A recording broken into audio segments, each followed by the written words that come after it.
page and you're watching Start to Sold. And I have an exciting interview today for you. We're interviewing Justin Howe. He is a franchise owner. So he started a restaurant chain and built it into a whole franchise. He's an expert at developing retail products, and he's going to share with you the process of researching and finding an amazing franchise business for you to run, and also talk about HTeao and why it's different. Justin, thanks so much for joining me today. I appreciate it. You bet. You made that sound pretty good. Well, it is pretty good. First of all, I love drinking your iced tea, and I've heard your whole story from the very beginning. And so I am excited to let other people hear it too. Would you mind sharing who is HTeao and why should we all start to care? Yeah, HTeao. Well, if you think back to Starbucks, when they took coffee out of a pancake restaurant and put it in a building where all they sold was coffee, everyone thought they were crazy. And what they did was they were first to market. They were ahead of a trend, obviously, and they were innovating in a space that no one had ever thought of. And it seemed absurd. And so when we talk about our business, when we talk about iced tea, in fact, the first thing we teach you when you go to the bank and say, I want to borrow money to start my business, you don't mention the iced tea business because everyone scratches their head. They don't know what that means. And it's scary and confusing. So we took iced tea out of the restaurant and turned it into a standalone concept. We are the leaders, obviously, the only iced tea concept that I'm aware of that's multi-state and working on a national presence. So it's super exciting because as Starbucks was back then, we're first to market. We feel like we're ahead of a trend, and definitely all we do is innovate. So we're in a very special moment for us, for sure. So very exciting. So to answer your question, though, we sell iced tea. We sell iced tea in a very similar freestanding brick and mortar location on very busy intersections, currently in 35 locations with quite a few more under construction. So for everyone who is not in the southern states, what you may not realize is that it gets ridiculously hot. And so just the way that you go into maybe a Starbucks to get an iced coffee, sometimes there's just too much caffeine, and sometimes you want something a little bit lighter, like an iced green tea, or maybe an iced black tea, or maybe just a non-caffeinated beverage. And so especially in the South where it's hot, I mean, you're just desperate to get something healthy in your body that tastes good. So iced tea is really popular, and HTeao has been exploding. So coming back to you, Justin, can you kind of tell me, you have 32 stores, franchises that are out there. So you've built this whole conglomerate of people who are entrepreneurs, who are working within your system, making money for themselves and owning their future. Can you explain to me the start? Why did you and how did you start from one store and become this franchise? That's a great question. Yeah, and just to sort of set the stage, we have 32 locations open today. We have over 30 under construction, and that's in any phase of construction. That may be in permitting or in planning, but leases signed, land bought, under construction, well over 30 currently. And then we have another 160 or so in development. And so a lot of those are in immediate development. I'd say half of the ones in immediate development, somewhere around 20 or 30 stores are at the finish line in terms of lease negotiations. So there's in the next 8 months, there'll be another 30 locations open. That's just real time data. So that's super exciting. So to answer your question, I grew up in a restaurant family. My mom married my stepdad when I was 10 years old, and he was in the restaurant business. My family, my real dad was in the construction business. My mom owned a hair salon, and she cut hair for a living.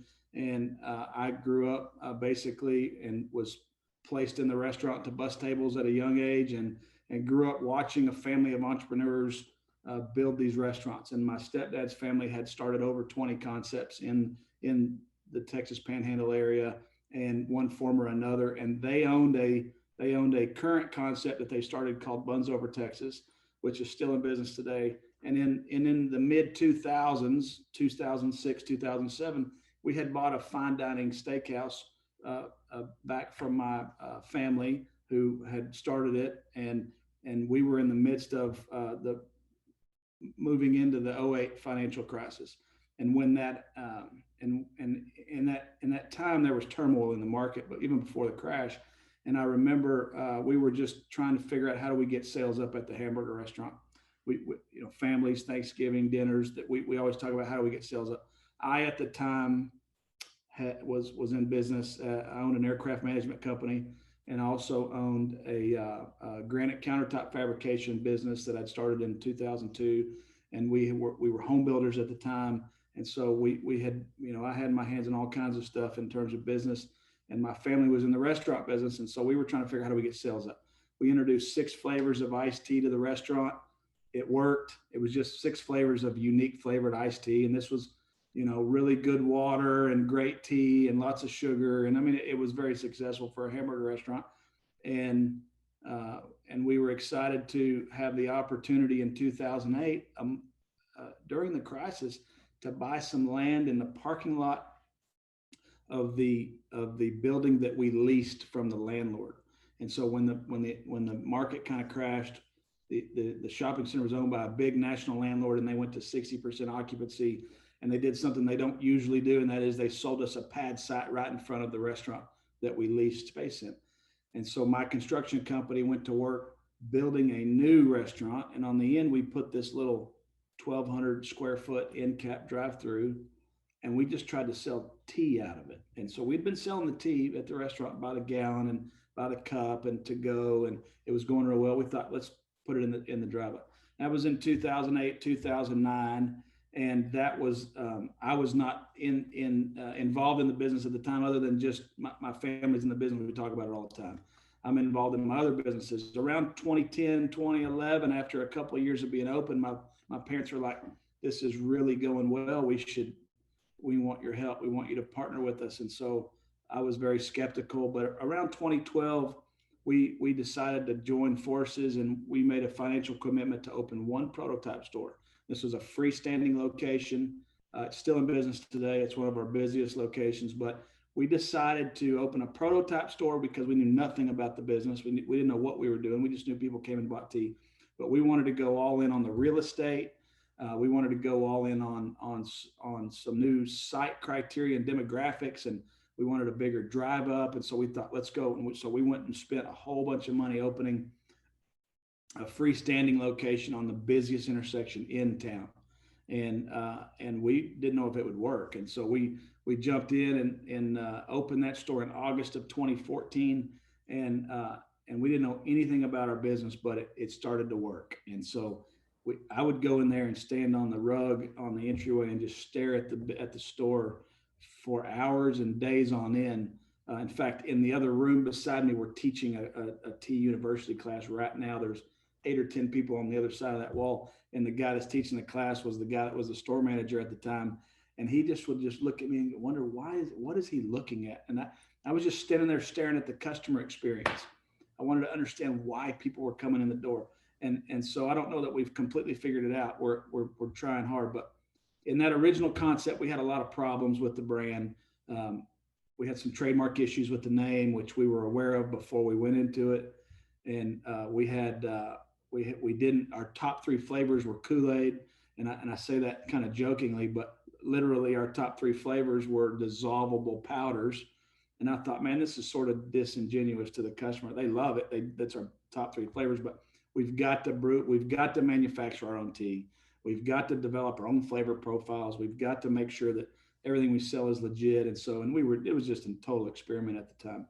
And then Let me interrupt you really quick before you get into how you created that bigger part of the vision, because every day, I'm so sorry. I can go on for days, but yeah.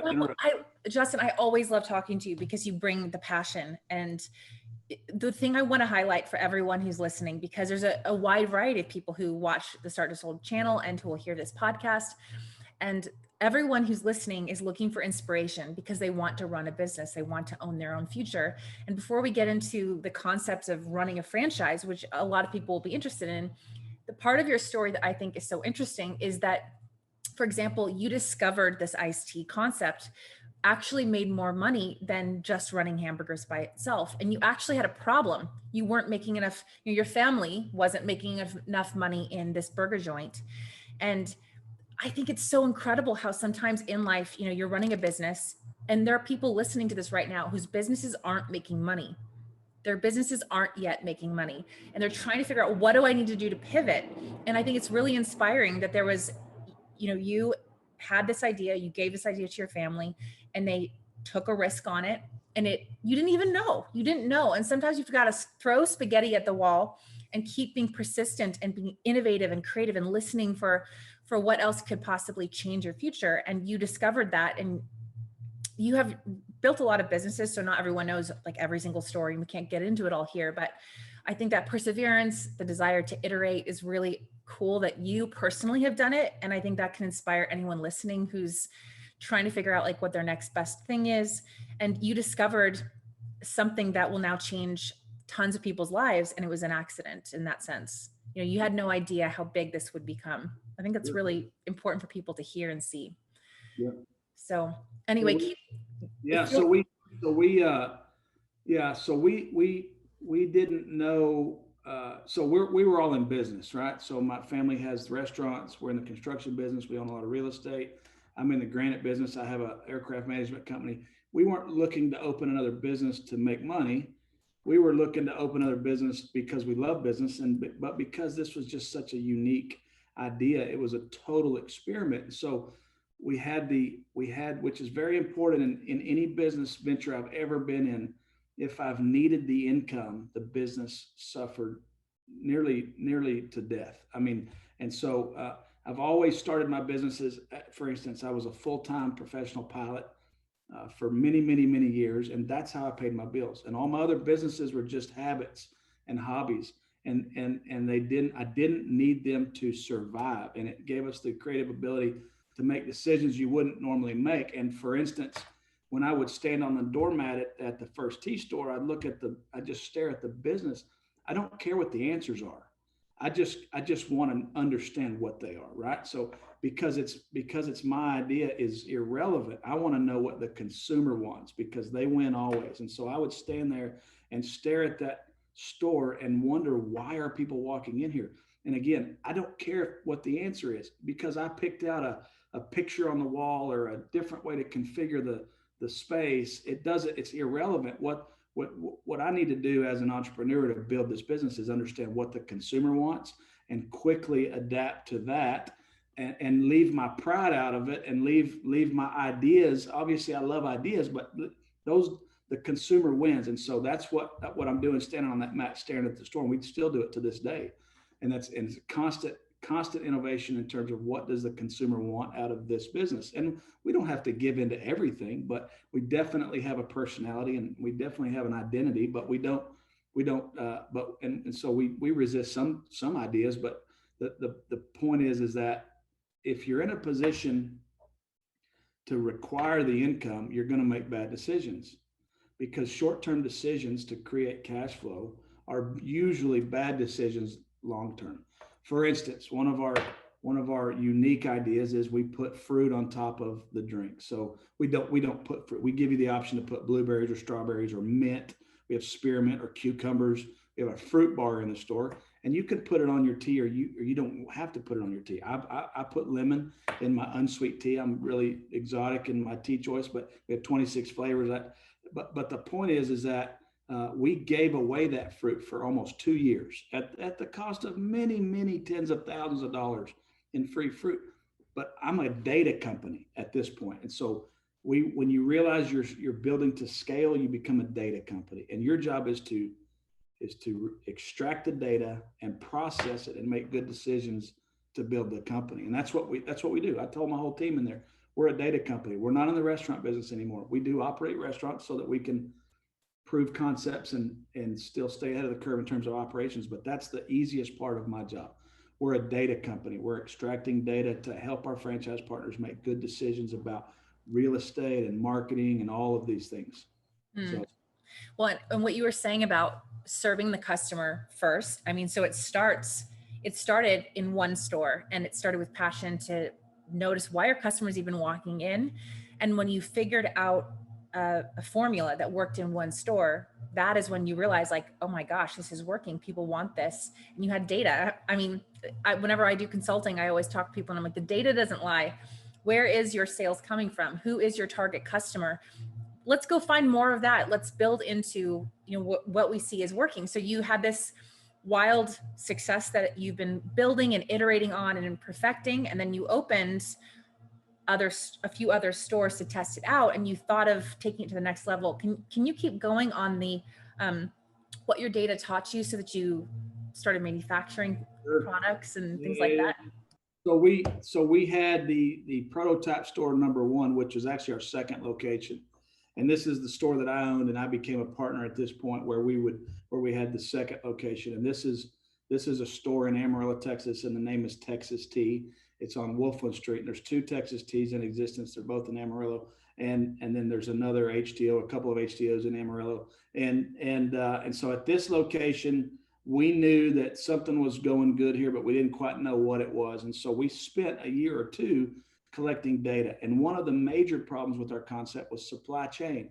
And so I think to myself, okay, I've got a couple of options here to dominate the world with iced tea. I can either grow this company corporately, where we have to go raise tens of millions and hundreds of millions of dollars to do this corporately, which is a slower process. I have to train staff and scale internally with employees, or we can go the franchise route, which is a much faster version to penetrate a broad market. And so in addition, it's much easier to raise the capital because franchise partners obviously own their own store and they make their own profits. And all we do is set the stage and coach through what data we learn, and then we collect a royalty on it. But to penetrate the world with a concept that's truly first to market and ahead of a trend, there was no question about it. There was no success matrix for me that involved a corporate expansion. That would have been way too slow. There's no way to do this. We were onto something, and we didn't know for sure if we were onto something, but we thought we were onto something. And so we had a couple of problems. One was the supply chain. There is no supply chain solution for an iced tea business. You can't call food service and buy 20 different flavors of tea. You can't develop master dealer relationships with big retail brands as a one or two store type of a deal. So we had to solve this problem. So we created a supply chain company. We started a supply chain company that runs warehouses and trucks and has buyers and issues POs to manufacturers. And I mean, this is a warehouse company. It's a very wonderful business, and we love our business, but it's not very glamorous. It's warehouses and leather boots and hard hats and forklifts but we had to start that business because you can't call food service and say, hey, I need 14 cases of cinnamon twist kind bars or whatever we decide that our buyers decide need to be in the store. We had to create that solution. So from a supply chain standpoint, we developed master vendor relationships with Yeti coolers and Pelican coolers and Project 7, which is a great company out of California, a friend of mine that makes retail snack products. And we have all these different relationships that we built. The supply chain for the convenience store would have been the most logical solution for us, but it's a very unreliable supply chain in the sense that they don't really care what products end up on their shelves. They do in a sense, but they're not near as picky as we were. So we want very specific products on the shelf. Also, nobody makes this amount of teas. We had to totally figure out how to manufacture the tea and then figure out the supply chain solution. And that was a major step. In addition to start the franchise concept, there's a year's worth of legal work that has to be done at the expense of tens and tens of thousands of dollars.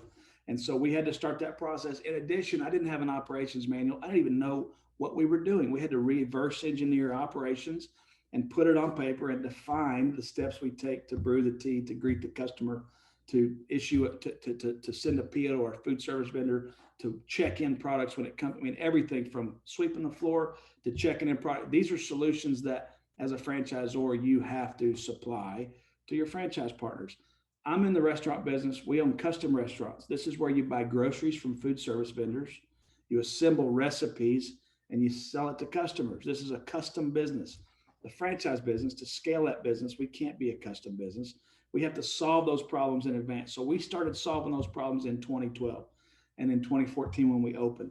And in fact, just to give you some insight, to let you know that this was all intentional. And I do say this a lot because it's important to know, how did you do this overnight? Well, 2008 till today is not overnight, but we have sold 0 to 225 stores since 2018. And it looks like, oh my gosh, what's going on here? Well, it started in 10 years before that. But we get back to supply chain and which is logistics, and then operations manual. We have all that in place, but we still don't know if the reason people are buying iced tea from us is because my sister's a cheerleader at the high school, because I own 4 businesses. Parents go to church at First Baptist and have for 29,000 years. They sit in the same place. They know everyone. You know what I mean? Like, we didn't know. We didn't have a proof of concept. So I wasn't selling this to anyone until we moved it out of that market. And ultimately, we decided to launch a prototype franchise store in a market 4-hour drive away with a new name, new brand, new logo, new concept, new town, new customers. They had never seen anything like this. And I knew that when we opened that store, which was another multi-million-dollar commitment, that if it worked, that I would be comfortable and confident enough to sell this to other entrepreneurs to become a real business. And that's what we did. We launched that store in January of 2018. And I had a full-blown franchise development, franchisor staff in place. I had a real estate team. I had a construction team. I had franchise development. I had my supply chain logistics company.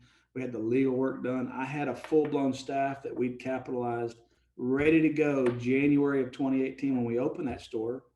And we opened it, and nobody was there. It was cold out, right? No, Justin, say it's not so. What happened? So we opened the store and nobody came. And I remember brewing tea for the first 3 or 4 weeks at that store personally, just because I had to be right there. I mean, we were, this was a big deal for us. We were ready to go.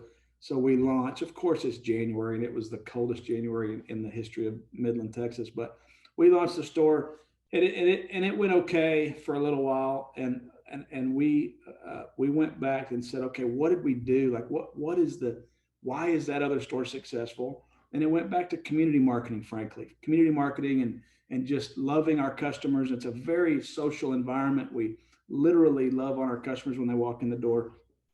And we went back, okay, we got it. We turned the switch on, nothing happened. What do we got to do? And we hit the streets, community marketing like madmen, and for several weeks we just penetrated that market and gave away as much tea as we possibly could.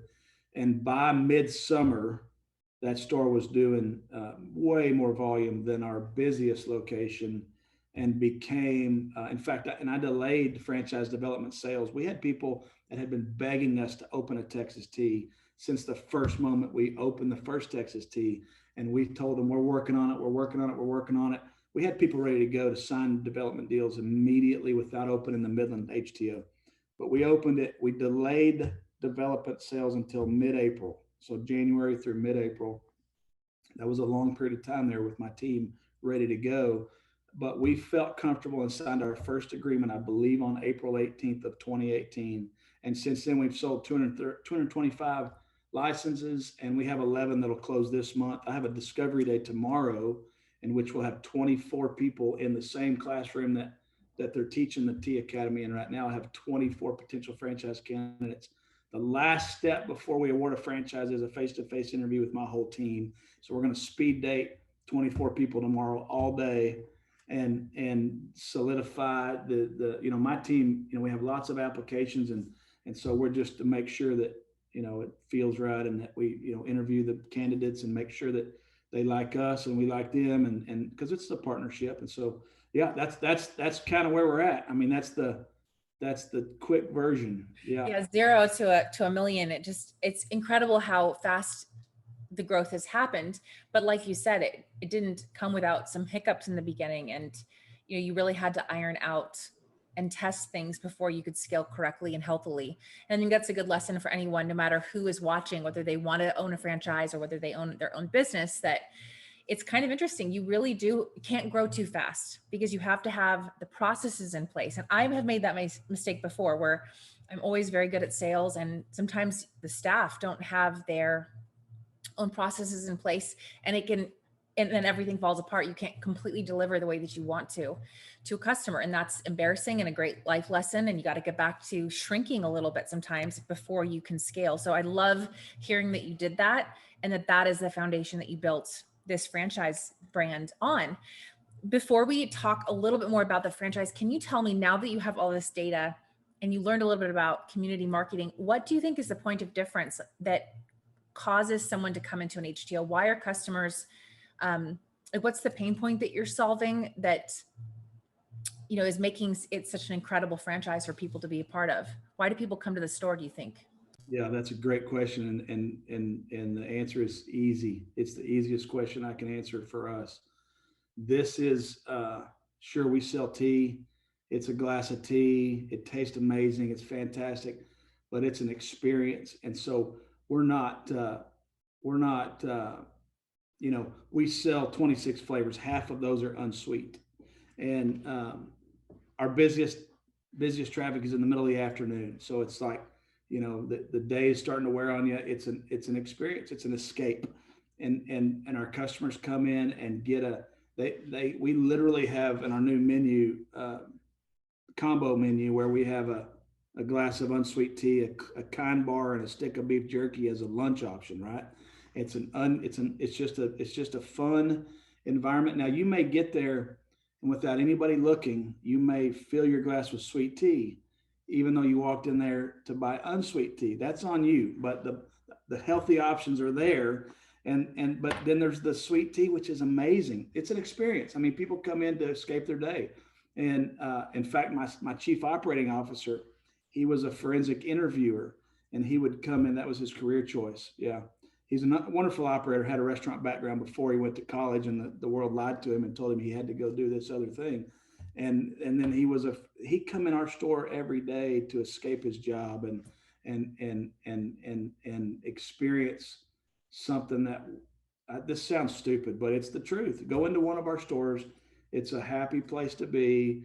Everyone's friendly. You're greeted at the door. There's music playing. It's a healthy option. You don't feel bad when you leave. I mean, and the product is absolutely amazing. But I think it's totally an experience. And if you look at our social media engagement, it's like nothing you've ever seen. I own other restaurants and other brands, and we have social media pages for everything. And nobody engages with anything in our other brands. At this store, like, we have to legitimately remind our staff and everyone involved with social media that you have got to respond to all of these people when they message you. And so this is a unique problem in most businesses. So it's a very social business. And for some reason, the timing is perfect. And I think it's obviously a God thing, but we rolled out in 2008, 2009, and spent nearly a decade collecting data before we were ready to launch. And we're just now hitting our stride with 30 stores in 2021, post-pandemic, when the world was sad and businesses were closing and mentally people are losing it. Frankly, this has been an escape for people the whole time. And that's the differentiator. And obviously we're selling 26 flavors of tea, and we do compete with national brands. And I mean, Starbucks, I mean, they know who we are. We're very much on their radar. Everyone knows who we are in the beverage world. And that's exciting to be at that moment. We didn't design it that way. It's just where we're at, you know? And so it's exciting. It's really exciting. I mean, it's really exciting. And I think one of the things you mentioned about customer engagement and customer involvement, creating an experience, is that definitely your locations have a different energy than those other competitors that you mentioned. And it's very healthy. Like, I feel very athletic and fun on the go. It's family friendly, I think, which is key. So I've seen some parents giving their kids coffee at Starbucks, and I think, oh, it's terrible. You know, that you guys have these healthy non-soda options to get kids hydrated. And like you mentioned, you've got fruit so that it makes it kind of a fun, healthy experience. And every single flavor is so delicious. So whether it's mom, dad, you know, a single millennial, or kids, or a working guy who's coming back from construction, or, you know, a woman who's out on the go to her attorney job. It's all the same. Everyone who's in there kind of has that same healthy, but a little bit having fun perspective, which I think is impressive to create that. So one of the other things that you mentioned is that, you are a data company. And so the question I want to ask for anyone who's watching this, and like, I wonder if, I've wanted to get into a franchise.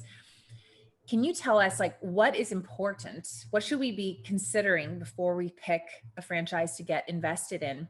And can you explain to me how HTeao is trying to meet that need, like meeting the needs of the people who are franchisors? Great question. So franchisees. What's that? I think I got them mixed up. Franchisees, people who want to buy a franchise, is a franchisee. Yes. And you're the franchisor. Great. All right. So to selecting a great franchisor is the process to get started and the support once you're going. And so for us, we have a very, so we're not in the restaurant business anymore.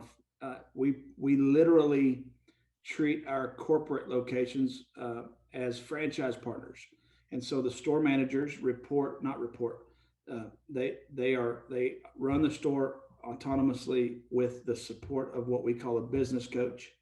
And they have metrics that the business coach is interested in a little bit of a different way than the franchise partners, because we don't really have the authority over the franchise partner in a sense that in one sense, right? But we literally treat our franchise partners the same way we treat our store managers, and we support them the same way, and we encourage them the same way, and we coach them through the same metrics, and we reveal the same data. And from that standpoint, we're still in the restaurant business, but these stores literally run by themselves, but with the store managers, and my franchisor company supports them through coaching the same exact way that we support the franchise partners locations. But it goes way beyond that. So I'm in the real estate business. I'm in the construction business outside of HTeao. Real estate, construction, operations, marketing. These are the four main categories that mean something to me. And so one of the biggest problems I see with franchise or emerging brands, and I'm not by any means the authority. I just happen to own a lot of real estate and do a lot of commercial construction. And one of the problems is that franchise doors don't necessarily look at themselves as a data company. And so what I'm doing, for instance, is I have a real estate team, and that team is, as a franchise partner, when you sign up, you come to orientation training. Orientation training, we're going to teach you how to understand the 5 types of real estate deals. We're going to teach you our success matrix. We're going to teach you how to understand whether you can or cannot afford this real estate. You're going to go out in the world and you're going to find a great piece of real estate. You're going to apply for that real estate. We're going to approve it or deny it. If we approve it, you're going to sign a lease. As soon as you sign a lease, we have an orientation call with our project development team, and the file moves from real estate to project development. The project development team wants to do a couple of things. They want to get you to hire an architect. They want a permit for your site. They want you to hire a general contractor. And ultimately, they want a certificate of occupancy for the building. We walk you through that process. We give you pre-built sets of plans. We introduce you to 5 or 10 architect partners that we use. We help you walk through the design process. My operations team has to sign off on every single store design. Marketing has to sign off on building design. Our design team has to sign off on merchandising and interior store design. And this process is through the project development or construction phase. And then once you've hired a GC and the project's off to the races, my operations team starts to be interested in you. And then we have an orientation call with operations. And a few months out, they start to schedule your training events, which are several training events in class, in a classroom setting, in a store setting, and then ultimately in your location to grand open your store. And then when you get through operations and they get you in training, which is going on in the other room, then my marketing team says, okay, we want to help you grand open this store, and we have all these metrics. And to be honest with you, the only metric that the marketing team has for the NSO checklist is we want you to have 2,500 local Facebook likes.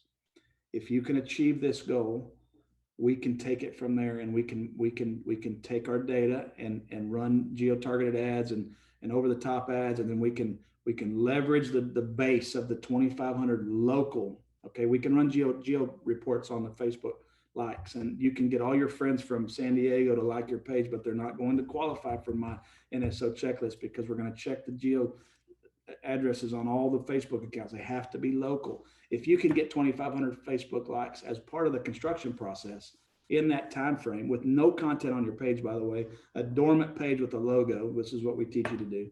And if you can do that, your store will set records. And we've proven it time and time again per data. The first thing they ask when they get out of operations training is, how come you haven't posted any content on our page?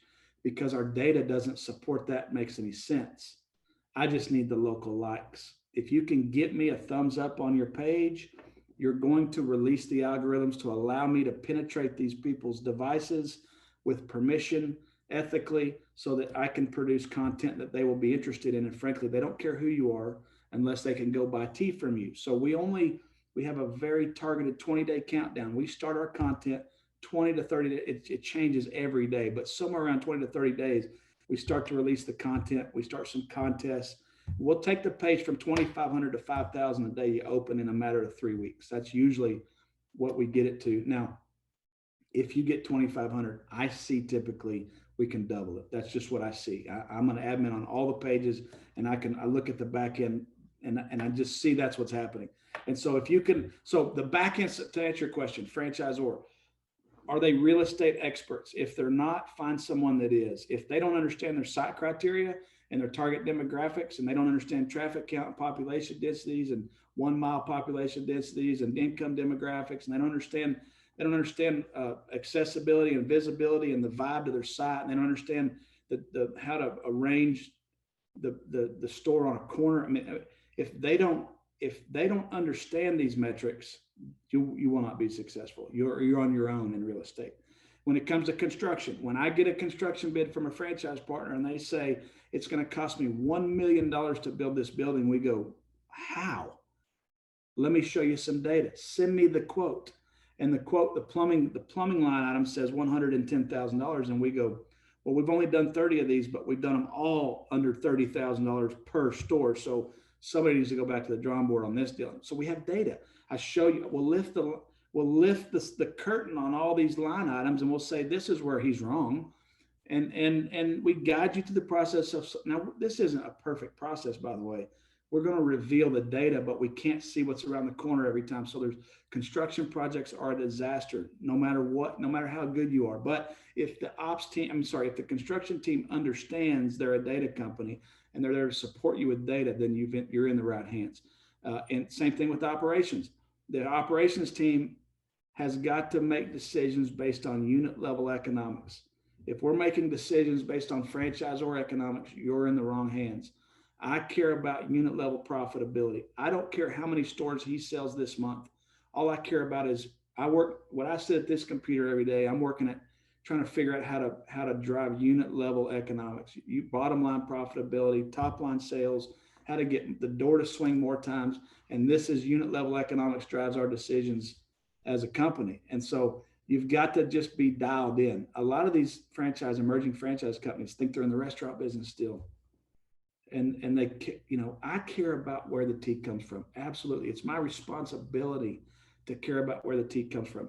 We have all kinds of different things that are very important to the brand, but some of these restaurateurs think that this is the answer to the world's problems when they haven't thought through how to scale.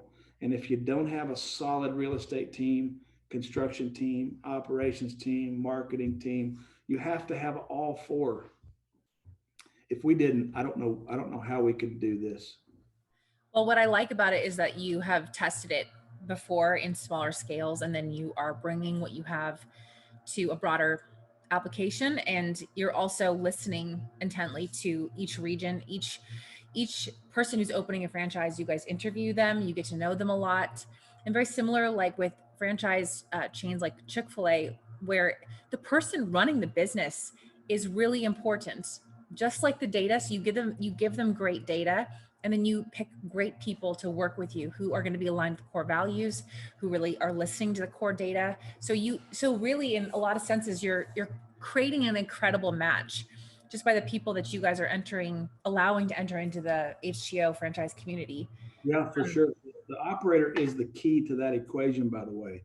We have we have we have sophisticated multi-unit concept investors that are willing to pour money at this.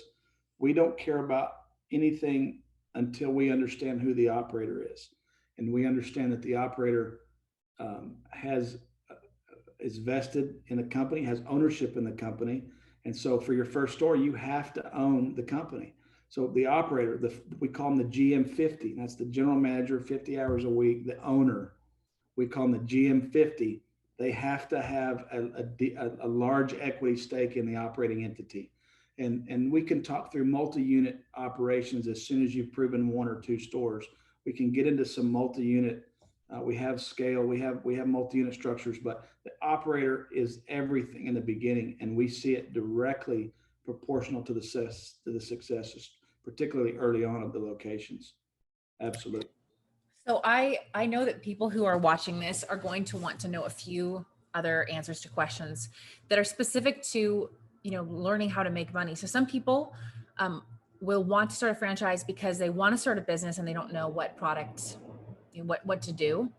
Other people have heard that you can make crazy amounts of money doing franchises. There's lots of TV shows where there's celebrity kids who are like the heir of 20 different McDonald's franchises. And so there's lots of different reasons to get into starting a franchise. So what I'd love to know is, number one, why should someone watching want to start a franchise? When are they a really good fit? And what could they expect from this in terms of how fast would it go from, being a business that they don't have to work in every single day? How much, earning back the money that they've invested? What does it look like to actually start a franchise and turn it into a business over time? Yeah. So we're regulated by the Federal Trade Commission. So I'm limited on some of the things I can talk about, but I can say this.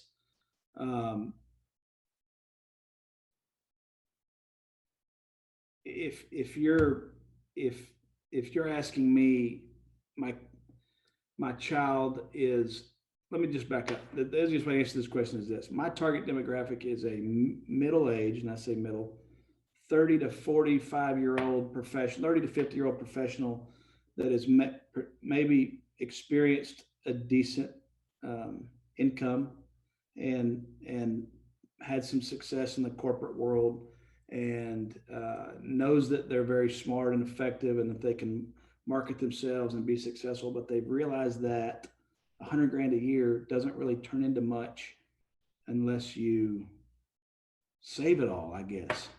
And so these guys are like, man, I thought when I was in high school, I was supposed to go to college and get a degree and become this corporate executive and make six figures. And then they realize that it's very difficult to imagine anything beyond themselves in that environment. And that's our demographic. The person that says, you know what, I want to call my own shots. I want to make my own rules.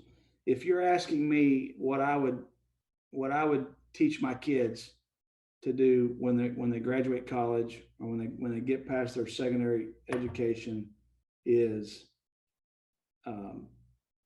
if you want to work for yourself and you want to grow something and scale something, there's not a better vehicle on the planet Earth than to become a franchise partner with a good brand. And that's because entrepreneurism is not impossible, but there's someone that has solved so many thousands of problems that came before you, that all you have to do is focus on operating that business and processing the data that you learn from the franchisor and the data that you learn through the company.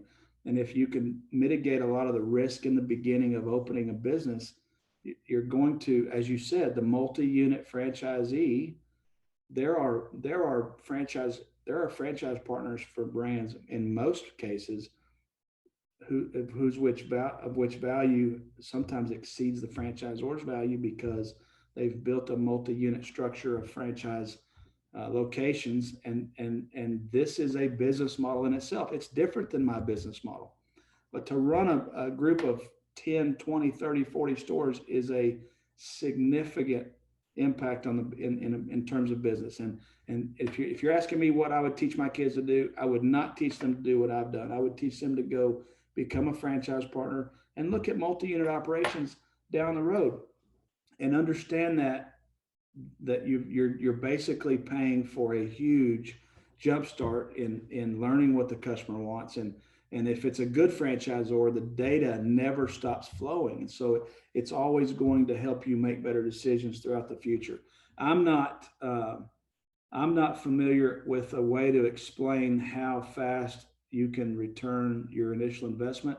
I think the better way to look at it is, if you've wasted your life and you're 35 years old and you make 200 grand a year and you've done the math, you've accomplished more than almost 98% of the population. But if you do the math, if you want to do something bigger than yourself with your life, which financially may or may not be the case, and you don't want to work in a corporate environment, this is the most brilliant business model on earth. And I wasn't convinced of that because of HTeao. I was convinced of that way before HTeao. In fact, I'm a franchisee of another brand.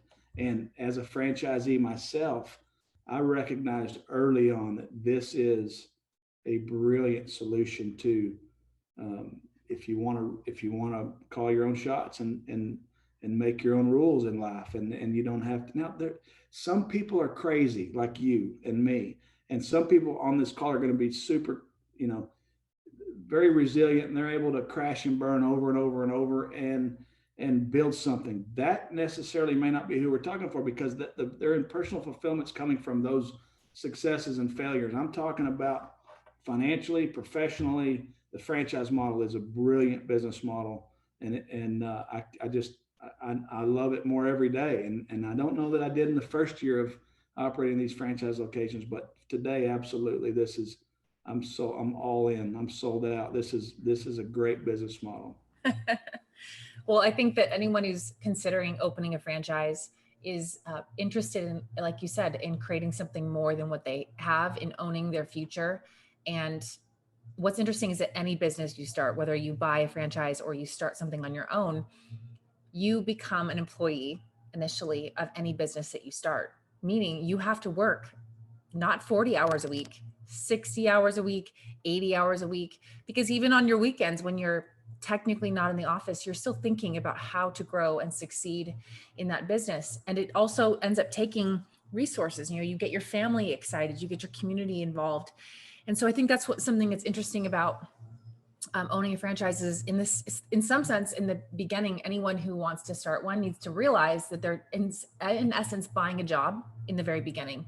You have to be there, be present, to be able to get from it the education on how to work to run it. Because a lot of people, I've heard them say, I just want to buy a franchise and have passive income. Great, that's great. It can become that, but it's not that in the very beginning. You have to be willing to be present, because to be able to get the return on your investment. Because again, I know there's people who are watching this who are like, yeah, but how much money can I make? How much money can I make? Look, you're going to make how much money. First of all, if you buy a good franchise, you're going to be able to get a return on your investment. And, you can call Justin if you're sincerely interested and you meet the criteria. You can get more information about past experience of other franchisees. And I guarantee you people are buying them because they're doing well, but you get out of it what you put into it. And I was recently talking to a friend who has a different business, and that friend, was working 30 hours, really enjoyed having her business, but she only worked 30 hours a week. And she was recently telling me she's so jealous how many businesses I'm running, how much I've been able to do. And I'm like, girl, I have been doing 80 hours at least a week of work every single, week for 6 years, skipping vacations, taking some money out of a savings account to start something and then paying it back to myself. Or the amount of work that you got to put into anything to create big income that is passive, that can change your future in your life, that you can pass on to your kids. It would start with some higher level of work than I think the media is really educating that person who's been a corporate professional for a long time. They don't know what it is to start a business. And so I think that's important to clarify, is that in the beginning, you're buying a job. It's your job. to become the manager, the janitor, get yourself educated on how to manage people. But what a cool experience. I mean, you talk about, there's something called, there's money that you want to make for your portfolio, which is why you're considering doing this. You want money, you want freedom, but also psychic income. Psychic income is the value that you get from just growing yourself. And Jim Rohn once said, it's not about where you go. It's about how you grow. How am I growing internally? Who's the person that Emily is today rather than who I was before? And that's what's exciting too, is it sounds like, I know you, Justin, I know your team, and you guys do a lot. And I don't know any other franchisors, so everyone takes with a grain of salt. I'm not just flattering Justin. I don't know other people, but I know that you guys take mentorship and partnership seriously, which is, when you start a business, it's hard. It's really hard, and little mistakes, hiring too many employees, for example, to not be able to, at least when you're not making enough revenue, you can actually just start bleeding money out the door when you start a business. So it's really cool to have some type of training wheels or mentorship when you first move out of corporate, so that you can actually build success. So if anyone is listening to this right now and they're interested, you can go. I want to get Justin, give you an opportunity to kind of clarify any other things about someone who should reach out to you and where they can get information and learn about this opportunity about working with you guys. Yeah, well, thank you. I've enjoyed the talk. We have a terrible website. I say terrible. No, I shouldn't say that. It's a wonderful website. It's absolutely wonderful. I feel so bad that I said that, because the people that built it worked so hard for zero money 7 or 10 years ago, when we couldn't afford to build a website, right? It's a wonderful website. It's still the same website. But you can go on the website, HTeao.com, fill out the form. It's got a questionnaire. We have some pre-qualifying questions. Someone will reach out to you, and then if you make it through that, then they'll schedule a quick meeting with one of our franchise development people, and they can talk you through the process, and we can answer any questions that you have. And if you'd like, we can do what we call disclose. We can sign a disclosure with you that gives us the authority to release our franchise materials to you, and you can read the 100-page contract that is very franchisor favored, obviously, and that's another. As you mentioned a minute ago, you're going to go from the six-figure, corporate professional to the janitor. This is a humbling experience, and I think once you get to the point in life where you're ready to just say, "Screw it, I'm ready to do something bigger than myself," then you're ready to go through those trenches. Part of those trenches in terms of this is you got to lay your pride down in some cases, because the franchisors do call the shots. You've never walked into a McDonald's, probably, that was owned by the same. Maybe you have. That's a bad example. You've never walked into a McDonald's that looked any different than any other McDonald's. But in some cases, you've never walked into a McDonald's that was owned by the same person, but you didn't know that. That's because there's rules, and the contracts are very specific. And we have to protect the brand. We have to protect the decisions that we've made. We can't have rogue decisions made. It negatively affects the whole brand. And so it's a humbling experience, but it's the franchisor-franchisee relationship is something that's very unique that you should familiarize yourself with. But if you want to go through that, we can release those documents through the process. Also, if I have one criteria to be friends on LinkedIn, and that is What's the criteria? I get a request. If you have a real account, you can have a real account. But if you send me a request, I say yes to every request, and then we can direct message each other. I've easy to contact me through LinkedIn, direct message. If you send me a friend request, I'll approve it immediately, and love to communicate through the messenger there. It's a great, that's actually the best. LinkedIn for me is the best avenue. I had a post last week that's had like 50,000 views and 500 or 600 likes. That was me and the famous Roy Williams, who's a Dallas Cowboy hero, has become a partner of ours. And I just did a simple post. I took the picture 2 months ago, and I was waiting on my wife at dinner one night, and I'm like, I'm just going to I put this picture out, and it's gotten a lot of traction. But reach out through LinkedIn, look us up on the website. If you'll just, one thing that's cool, what I tell people to do, because when you say, what is HTeao? You're like, oh, we sell iced tea, and they roll their eyes and they're like, well, that doesn't make any sense. Do this. Google HTeao, and it's HTeao, and click on images. Just click on images.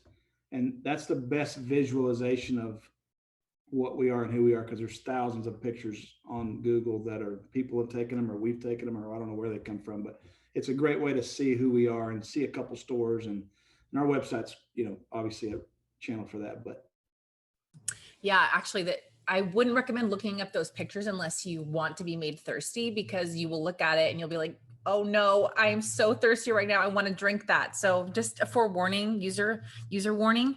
I'll put all of those links, both to LinkedIn with Justin as well as his website, in the show notes. And for everybody out there, I just hope that you just keep an eye on Justin, because not only is this a cool opportunity for a franchise, but also he's an entrepreneur just like you. And so I'm sure he's open to being your friend, and we're all in this together. We want you to make money and to grow your business and create freedom. I mean, money isn't just, business isn't just about cash in the bank. That is important, but it's also about the quality of life that you're leading and creating a life that you can feel satisfied with your family, owning your own future. So I hope this video inspired you, and please leave some questions in the show, like in the right below the video or below the podcast. And if you do, we'll get Justin to answer them for you. Thanks so much for joining us today, Justin. I really appreciate it. yeah, I've been looking forward to this for a long time. I had a great time. Thank you. Thank you. All right, everyone. Have a great day. Thanks.